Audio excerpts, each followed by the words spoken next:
মনটা একদম ভালো লাগছিল না, তাই বেরিয়ে পড়লাম এক ভাইয়ের সাথে।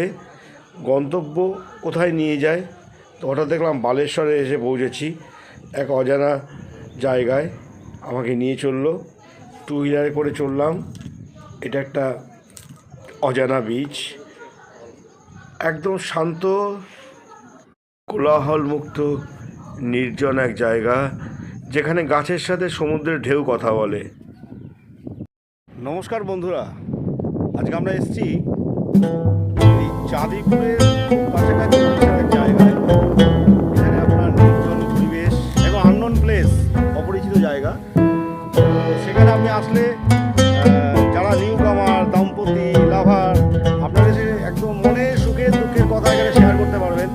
প্রকৃতির সুন্দর রূপ দেখবেন, যে ঢেউয়ের গতি আসছে, ঢেউ দীঘার মতো ঢেউ পড়ছে, বা এর কিন্তু পরিচয় পায়নি মানুষের কাছে, এখনও সেই জায়গায় পাবলিসিটি হয়নি।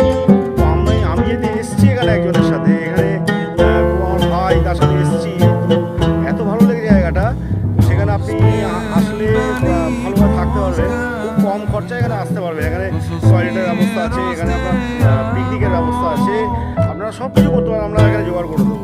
ওকে, তো দেখুন এখানে চাঁদিপুর কাছাকাছি, আপনারা চাঁদিপুর যান, আপনারা দীঘায় যান, আপনারা মন্দারমণি যান, আপনারা অনেক বিচে গেছেন, পালসাইতে গেছেন, আছেন বান্ধবীরা বিশে কথা এখানে শুনে নিন যে এখানে কি পরিবেশটা কেমন। হ্যাঁ, তুমি বলো জায়গাটার নাম বলো।